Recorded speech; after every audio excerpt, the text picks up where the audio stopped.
Hey guys, what it is yo girl Cadillac. Yes, I'm Cadillac Dixon. I'm the drama like prison wife. I'm the legally blind artist that is rapping and painting for justice, hoping to see justice before all face too black. Yes, it's your girl Cadillac. First, let's get that do not disturb on. So I don't want all that buzzing through my video. Okay. Hopefully Lord's willing, it's not pixelated because I'm recording on live, and it's very hard to know if your live video is coming through until you rewatch it. Sometimes it's pixelated as heck to where you can't even, utilize the footage. It's like just waste of time. But anyways, I am coming through today. Anyway, did I just say I said who I was, girl? Yeah, I did. Ugh, my mind is gone, girl. Okay, so today is March the 16th now. Yep, March is gone, basically. We already in June, my birthday, so I'm already 43. Like, didn't even get to be 42 no time. But yeah, time is just going like someone cut on a faucet. But it's a beautiful day here, a beautiful day in the neighborhood.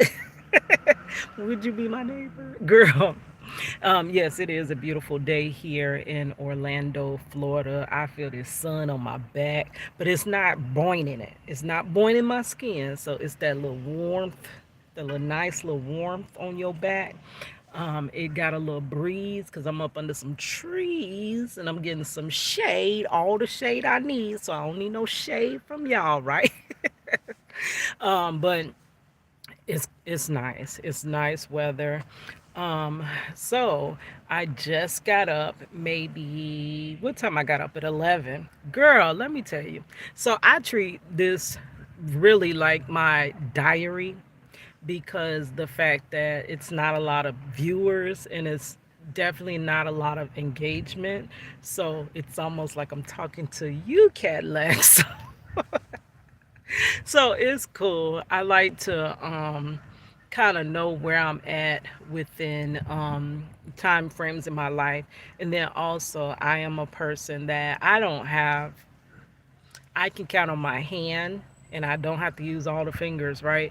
Of my true family members.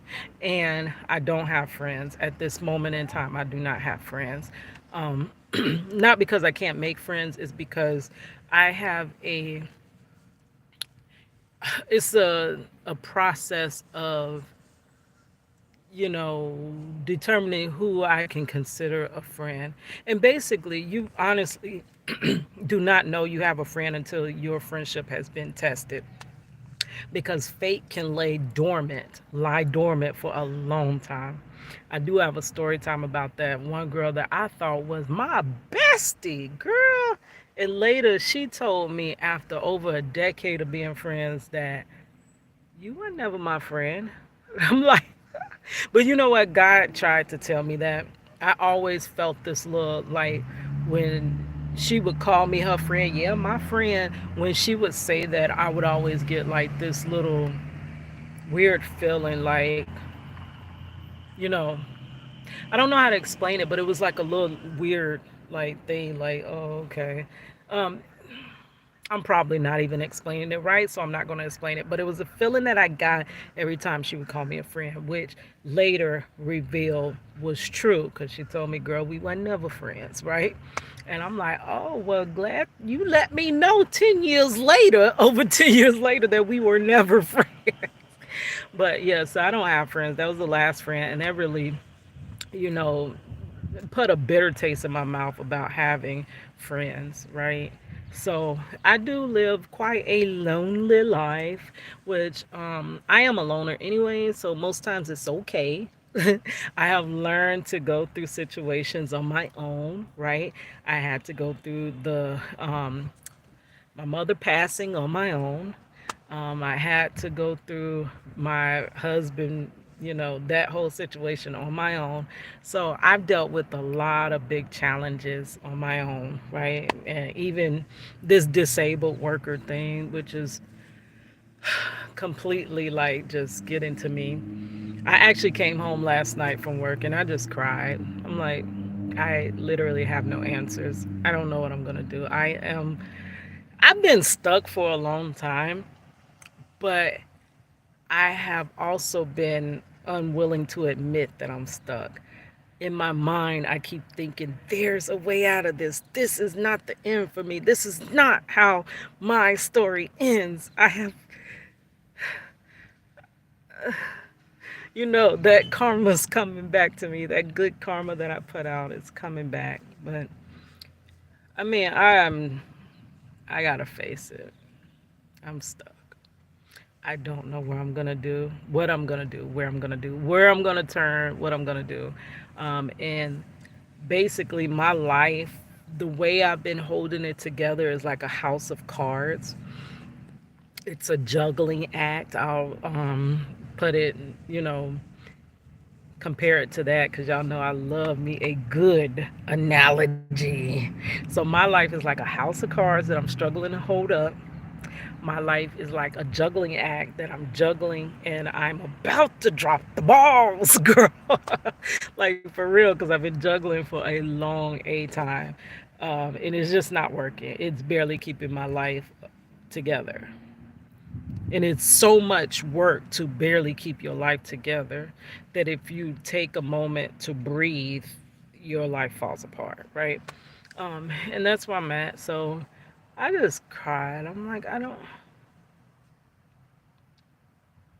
gonna get out of this. I don't know how to get out of this. I'm stuck. I'm like stuck in a ditch, and I've been trying to claw my way out for years, decades. I've been trying different tools to claw my way out, and I just go deeper in the ditch. Somehow I'm digging myself deeper into a can't return situation.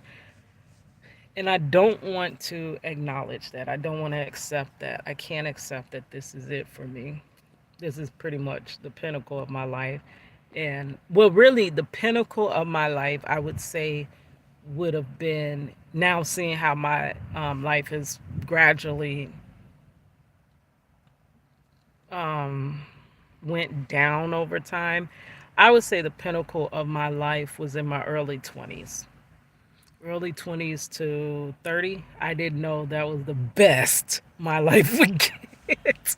I really didn't know that. But judging by my overall life, and now I'm middle aged, the best point in my life was that early 20s, right? I was the most um, financially stable, which I thought I was broke back then, but broke is what I am now. And I also said I wasn't gonna call myself broke no more because that's calling in more brokenness. But at this point, I'm tired of lying. I don't even want to lie no more. I don't even want to lie to myself no more. I'm broke. I'm broke. So I don't know. I came home and cried because I don't know what to do. Um, my job is, I'm keeping my job by a thread. It's been really hard to work with my injuries. It is so hard. And right now, I don't have FMLA. I used to have FMLA, so when I get into a lot of pain, I could, take off from work and not get penalized. But I don't have that now. I guess I have to go and get my paperwork in order. I got to have time to get everything together. But even when you take time off on FMLA, you don't get paid for it. So you take a cut in your pay. Um, so it in 2020, 2019, 2020, I went back to school in 2016 to be a graphic designer. I knew that was kind of my last straw, my last hope, my last chance to actually make something out of my life, right? So I started it, and halfway, not even halfway through courses, the teacher sat me down. One of my teachers calls it a come to Jesus moment. And there was like, you're not going to be able to be a graphic designer because you're too slow. The industry calls for you to be quick. Turnover time is quick in the design field. It's a lot of work, a lot of work. Even a logo, people don't even realize a logo could be a lot of work. A lot of work. A website, oh my God, that is a lot of work. A whole bunch. So, graphic design entails a lot. A lot. I can do it, but I'm slower, which is everything that I do. I can do it, but I'm gonna need more time to do it. Um, so they're like, no, honestly, baby girl, you can't be no graphic designer. You're too slow. So y'all know that was blow number two in the career field because it was baby girl. You can't be a cosmetologist because you're too slow, and also you can't. Your hands can't even last long enough to be able to do the clientele you would need to make a living off of cosmetology. So this is the second time going to school and being told because of your physical ability, you are not going to be able to prosper in this field. So, I mean, despite being told that, I don't understand no. I literally don't. I don't understand no. I kept pushing through and I just knew somehow it was going to fall into place. That's what I thought then. Now I see it ain't gonna fall into place. So I finished, just like the cosmetology. Not even halfway into that, I got riddled with severe carpal tunnel and told that I'll never have my hands to have the ability that they had before. I have like a portion of ability in my hands, which I appreciate that portion. And I do all I can with that portion, but that portion that I have just is not enough. So I finished graphic design school, and my plan was to I already work at a theme park, and they have a graphic design area.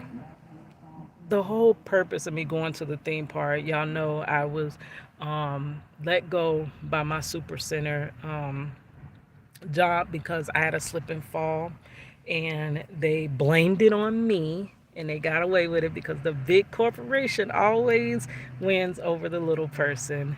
So they not only got rid of me as an employee, they kind of pressured me into leaving as an employee. They also were able to um, take the settlement. They came with this bogus A stuff, and it was like literally the week my mother passed is when I got a phone call from my lawyer, my lawyer, that said he was honest. Yeah, he's an honest lie, saying that he just found out. He just seen the tape of my slip and fall. And if he had seen the tape 2 to 3 years ago when he first picked up my case, he never would have picked up my case. But I fell in my dress. And I'm like, the F you talking about I fell in a dress? I ain't falling no dang on dress. What are you talking about? I fell on the water that they had on the floor and bust my head against that hard ground. My head bounced like this. This is why my neck is so effed up. And my whole back was water just pooled on my back. And you're saying I fell in my dress? He said, yeah, yeah, ma'am, you fell in your dress. So because of that, I'm going to have to drop you. Nobody else would pick up my case. Nobody. They all work to freaking together. Y'all, I wish y'all really knew how this justice system worked. And you're not going to listen to me because I'm the crazo that is trying to tell you the truth. You know, people never listen to the truth. It's easier to hear a lie than to hear the truth. So I ended up with more injuries on top of the already injuries. But I knew that couldn't be the end for me. How could that be the end? That would be cruel if that was the end for me. So despite that, I mean, when I got, let go from that job, that's when I finally went back to school. I was like, because me and my friend, oh, wait, I forgot, we were never friends. But we used to talk about going back to school so much, but being stuck in that little cycle of cycling around, getting working a graveyard shift, getting off, being tired, wanting to do something, but you barely get up to get your child from school. You barely get up to. Oh, that's Marcello. So I'm gonna let you go on this one, but I'll be back. All right. Well, I don't even know where we left off, girl, because that was a whole 30-minute call. But let's see. I know we were. I didn't really want to stop the video because I could stop it and then go back and see where we left off. But I really ain't got time for that. It is 2:15 now, and I got an hour and 15 minutes before I have to join my workshop. So I'll try to think back to where we left off. So I know I was talking about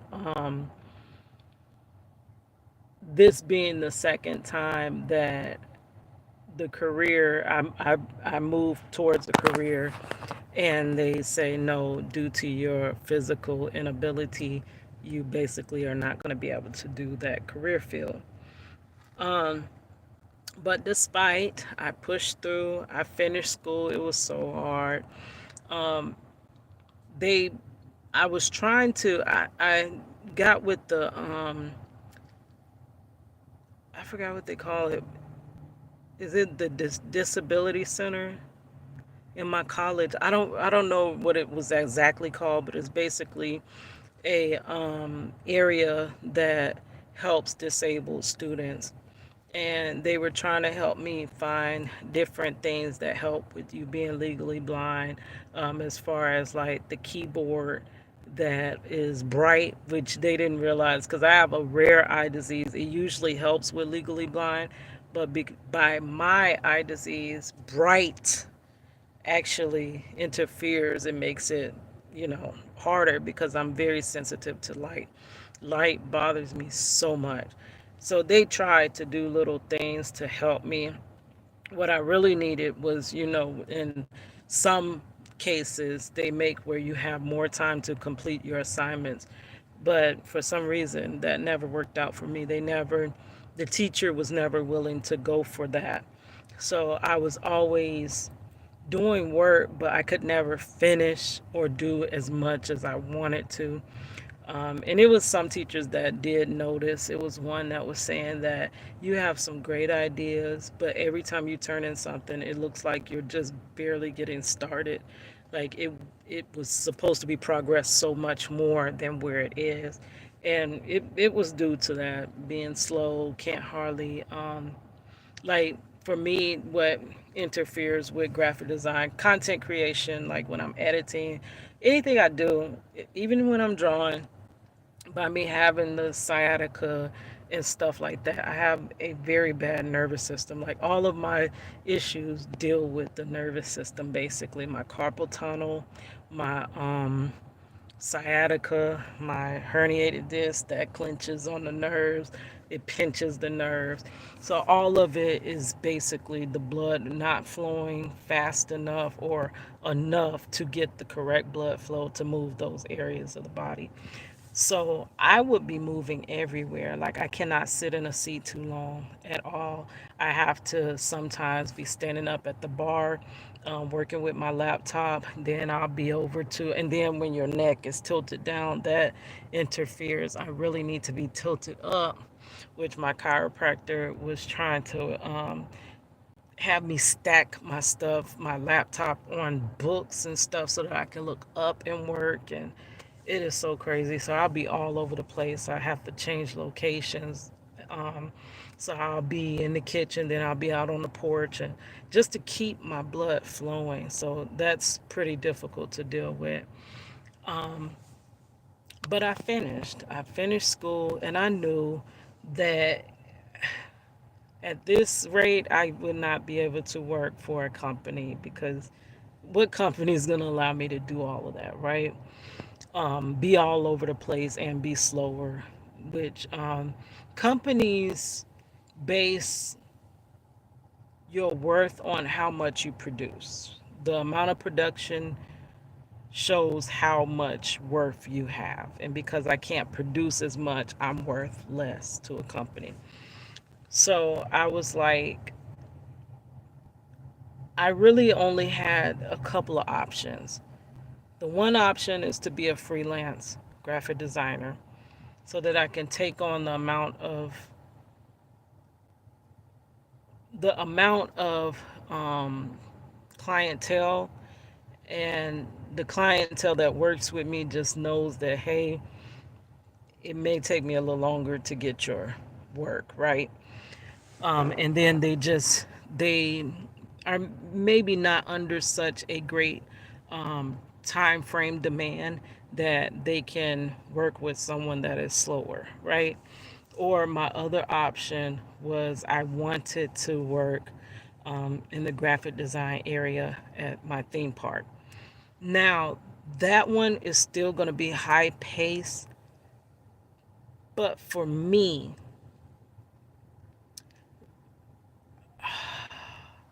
I felt like I could use it as a way to learn more of the industry and to figure out what shortcuts I can take to still try to stay on point like the other graphic designers, right? So I felt like it was going to be a way to get my foot in there. And then if it didn't work out by me working for the company, I could transfer to another area, right? So it wouldn't be a whole total loss. It would be like a learning experience and still gearing myself towards that point of being that freelance graphic designer, because really that's the only thing that logically is going to work for me by me having these disabilities and not being able to be as fast, right? So the shutdown of 2020 came the year I was about to graduate. I literally I was working overnight in a laundry room in the theme park, right? And then I was going to school during the day, and I had internship during the day. So I was getting like 2 hours of sleep in the parking lot of my job. And that was it for the day, honestly. And I'll be nodding on like this in my internship. But I made it through that. And I thought that after this, it will be over. I will finally be able to have that career, make the amount of money I need to sustain myself, and to pursue my goals of getting my husband home, getting us established, and getting our footing finally in life. And the thing was to get into that area, the only options are you need 5 years experience, on job experience, which I don't have 5 years as a graphic designer because I just graduated. How could I have 5 years as a graphic designer, right? And then the only other option is to come through as an intern. And the only way that you can be an intern for the theme park is if you're currently a student. And that was the way I was going to go in through the internship. And they were like, yeah, a lot of times we just take our interns and we just move them on into, you know, that area. So that was completely my plan until the world shut down. And they got rid of my job, shut down, the school shut down, everything shut down, shut down. And when they opened back up, I was not in that whole area, that graphic design area, that stayed closed for a while. So it wasn't until when they opened back up, I wasn't in school no more. I had to graduate. And now they're like, oh, sorry, you're not a student, so we can't take you in that area. So there's really no foothold into getting, well, there is a small foothold, which I've been thinking about it, but I'm like, ugh, just to go back to school. I literally have 4 more classes before I have my degree as well in web design. I have a degree in graphic design, but 4 more classes would get me my degree in Web design. So if I enroll back into web courses, which are, you talking about some work, you talking about stressful web design, very stressful for me. It's times harder than graphic design. So my only other way is to enroll back into school, and then I can get into the internship, and then that foothold might could be made to get into that graphic design area, right? Because honestly, graphic designers on the job now, they teach us a certain way. They teach us everything. You got to do this, under my internship that I had with the church, I've seen how they do so many shortcuts. And I think that's also why I was so slow in school. The students were literally taking those shortcuts, and I didn't know about them. So I was starting each thing from scratch. Like they have website templates. You could start with a template. I was literally creating each, box. You have to basically with web, you're creating boxes. So you have to have this field, and then you have to code it to where this falls into this, and this is this much space between this, and this turns into this color. I did not know they have literally templates that are basically almost done. You're just putting your personal branding into it. You're not starting from scratch each time. So I really didn't know that. So a lot of the students did know that, and they were starting from those starting points. So that's why a lot of their work was a lot greater than my work. So that's my foothold. Or, and I'm like, school again. And now I'm 42. Whew. So I'm like, before I take them classes, I think yep, we did go. You went with me when we went to the college to find out information because I was like, I'm getting this brain fart where I'm like, maybe I should go back to school. But then I'm like, ugh, school again. It is so hard. School and working because I can never get rid of work because I work to live and I live to work. I hustle hard until it hurts, and it does hurt, girl. Work my fingers down to the bone. Now, once I pay my bills, it ain't nothing to come home with. Once I pay my bills, it ain't nothing to come home with. Once I pay my bills, ain't nothing to come home with. Yeah, it's your girl Cadillac. But yeah, so I'm like, basically, I think I'm gonna, because YouTube can teach you anything in life you want to learn, quote unquote. Y'all didn't hear that from me, but YouTube will teach you everything.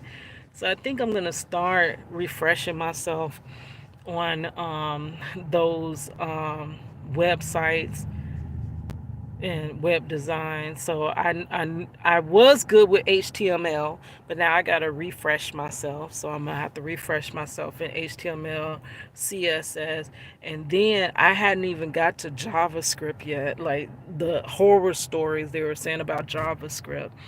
So I want to get myself so knowledgeable in it that when I do go back to school, my assignments will be like this. I know what I'm doing. I know what I'm doing. Just like I literally taught myself social media basically. I've learned a lot about social media over the last 4 years that I just did not know. And I because you can go to school to be a social media specialist. Well, I've taught myself that by learning off of YouTube. I taught myself video editing by learning off of YouTube. So I think I'm going to get myself reacquainted with all of that, and then I'll go back to school, and then maybe we could revisit that route of going through internship into the graphic design area in my theme park. And on the other note, the freelance, because that's always going to be the end goal, because I don't think I was born to be an entrepreneur. Everything in my life I've done has been entrepreneurship. Like that's why I don't fare well with working in companies. Um, Now I'm a good employee. I will be one of your best employees, honestly. I'll be better than the rest of your employees. But I'm unhappy in being an employee because most times being an employee does not, it doesn't fulfill my purpose, and it doesn't utilize my gifts. So if I'm not utilizing the gifts that God gave me, and I'm not fulfilling my purpose in life, it leaves it very hollow for me, and it is so hard for me to just be okay with just working and working and working my life away and barely making ends meet. Not even ends ain't meeting. They not meeting. We gonna stop kidding ourselves. Ends are not meeting. Um, so yeah, I gotta get into that. I gotta figure everything out with finally getting this freelance thing set up. So I was talking to my daughter because I was so discouraged because it's like it takes time to build the business, right? And it's so hard to build a business while you're an employee in somebody else's business, because majority of your time is going to be devoted to that employment rather than your business. So if you want to build your business, you have to do it outside of the time that you're an employee. Plus, you have it. What's his name? Oh, if I can find that video, it was a TikTok. I used to love this man. It's an older guy. Matter of fact, it's on my community page. If you scroll down a little bit, it's this older gentleman. I can't even think of his name, but he used to tell the truth, the whole truth, and the whole truth. So help me, Lord. Oh, help me, God. He was like, okay, you got in your 24 hours, you got, they tell you to take 8 hours of sleep, right? Which I steal from my sleep. I don't sleep 8 hours because I need to be doing stuff. So they tell you take 8 hours of sleep, right? Okay, deduct that. Now they tell you to go to work for 8 hours, 8 to 10 hours. Now deduct that. Now what you got left? And you ain't got yourself together, you ain't cooked for yourself, you ain't did this, you ain't did that. So we literally have about a good 6 to 8 hours for our lives a day to cram everything. And it's not 6 straight hours, it's 6 hours here and there in between sleep and work. So you're literally 6 to 8 hours trying to squeeze your life into a margin between work and in between sleep.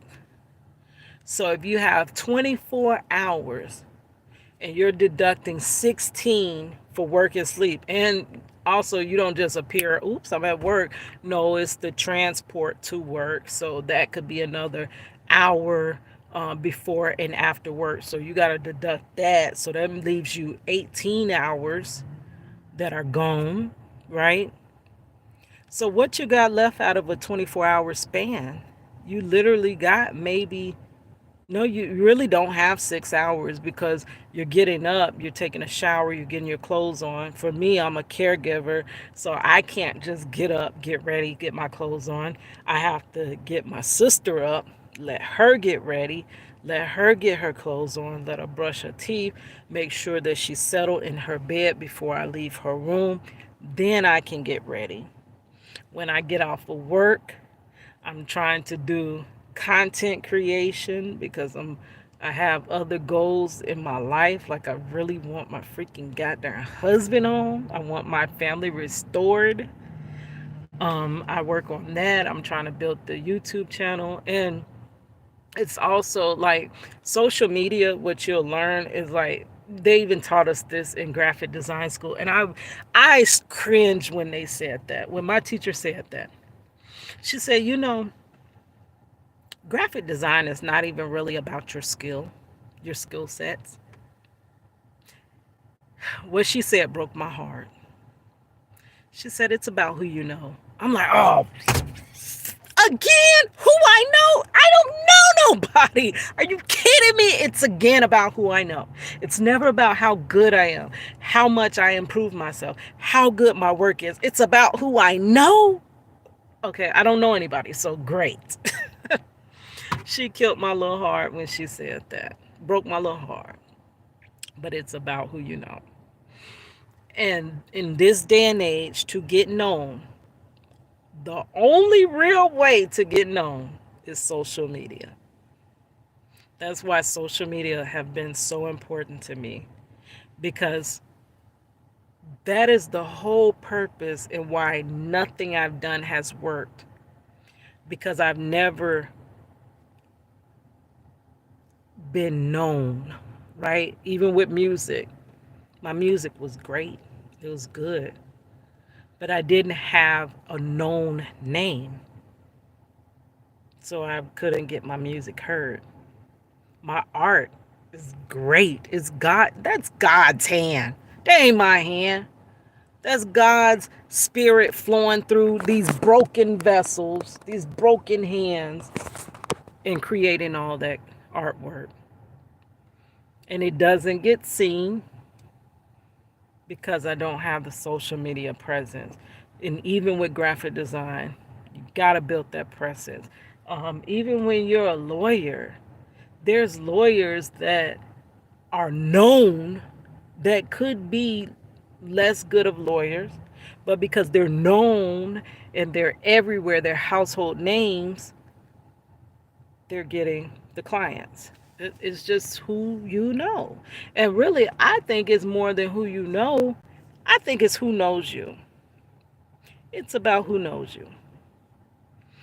So that's why social media in this day and age is so important. That's also a reason why TikTok is so important. A lot of people have been able to get seen on TikTok that you can't really break through these algorithms on these other social media networks. Um, and some great businesses are flourishing from that. So that's why social media has been so important, because I know if I could break through, once you break through and you become a known person on social media, you can just about start anything and people will support it. That would mean support for my artwork. That would mean support for my project Reach the World. That would mean I would have the support for my Prisoner Family Magazine. That would mean that people know who I am. So when they need t shirts, they would reach out to me. When they need logos, they will reach out to me because I'm known now. I'm not just an unknown um, statistic, right? But yeah, so I got to pivot. I got to figure this out. So I'm in like what, the third quarter of my life. I got to figure this out fast, because and we're basically leaving the first quarter of this year already. We're almost to summer. It's spring break. And I'm like, I got to get myself unstuck. Cadillac is stuck in the mud. I got to get unstuck and I got to get moving forward. You only have so long in your life to build your foundation, because, I mean, your body starts going downhill. You got to build while you're young so that when you're older, you have something to stand on, and you have something for your generations to stand on, your children, your grandchildren. They have a foundation that you have made where they're not starting at rock bottom, right? So I gotta get it going. I got home from work last night, and I'm like, you gotta understand all the God given gifts and talents I have, all of my great customer service, all of my very great, authentic work ethic, everything that I am is being disposed of by being just a restaurant employee.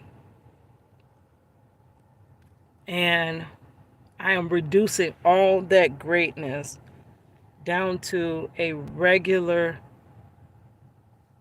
job position, knowing there's so much more in me. There's a, a pot of gold inside of me. There's an oil well that is so just, you could monetize each and everything that I did, honestly, and make millions off of it. It's so much in me, but it's being reduced down to barely making ends meet. So I got home yesterday. I'm like, my hands hurting. Like they literally, and I know it's the attack of the devil, like just to kill my hands off because that's my gift. That's why I'm stuck to that register all the time. That's why I'm stuck to that register all the time. If it was something else that hurt me, I would be stuck to that. If that was something else. But that's the worst thing that really is damaging my hands. So that's why I'm stuck in that area, right? So that I cannot pursue the gifts that lie in my hands, the treasure, the gold that lies in my hands, right? So I peeped the scheme, right? And I realized they ain't gonna never let me free from this register. I came home hurting. My back was hurting so bad yesterday. I couldn't sleep. My carpal tunnel woke me up several times yesterday. And then this too woke me up. Girl, okay, so for me to keep going, I had been under chiropractic care for 4 to 5 years previous. From 2017, 18, around 17 or 18 until 2023. Mid 2023, with this inflation, I could not afford the chiropractic care. And the care that I get, because we have insurance, right? Health insurance, but health insurance only covers bare minimum. It is not even the treatment that can help me that they cover. So I was paying out of pocket. But over this course of inflation, I had to cut back somewhere. And I'm like, the only thing I can really cut back is my chiropractic. So I thought that I was just going to cut a couple of months not going to the chiropractor because I cannot afford it right now. And then I actually got duped because I'm looking for healing. I'm looking for something that is gonna make my body feel better. So I went to this thing for my birthday. It was basically something saying learn how to eat correctly for arthritis and stuff like that, which I'm thinking it's a class, but that duped me into signing up for it's where they stretch your neck, like stretch your vertebrae to get decompression. Signing up for decompression because I'm like, oh, what if that gives me? I'm always looking for healing, right? I'm like, what if that makes me actually feel better to where I can work and I can, utilize my hands in the way that I really want to utilize them. If it takes away all that numbness and tingling and stuff like that, I'm willing to pay for it if it actually works, right? So I went and I signed up for the decompression. It was supposed to be one session, and then it ends up being 12 sessions. And it was, I don't know if y'all heard of Care Credit. It's this thing called Care Credit where you could get basically seen by a doctor and then you post pay, but it's basically like a credit card and it puts you in debt. So I do that and I'm thinking I'm going to pay it off. And girl, I'm looking at my statement. I have not even paid nothing because it has what is that interest on it, right? So I'm looking at 2 grand I still owe after almost a year of going. So I basically defeated the purpose of stopping my chiropractic care because I went to this other chiropractor that I'm still paying him after I've gotten care, and now I'm needing to go back to the chiropractor, but I can't afford it. So I literally just dug my hole a little deeper. So now I'm in debt to that chiropractor, and I really cannot afford to pay the debt to that chiropractor. So I can't go back to my regular chiropractor. So, girl, I'm in so much trouble. Like, I don't know what I'm going to do. Yeah. But it's also a reason why I'm in so much pain now because I'm not under chiropractic care. All right, well, time for that workshop. So I'm sorry. Again, if this sounds complaining or whiny or um, ranty, this is my video diary. So I'm just recording my feelings of how I feel. Possibly my breakthrough will come and I can look back on videos like this and say, God, look where you brought me from. Because if you really don't take note of where you are, when God delivers you and take you somewhere else, you won't realize how far he's brought you, right? All right, guys. So I will talk to you later. Hiss your girl Cadillac.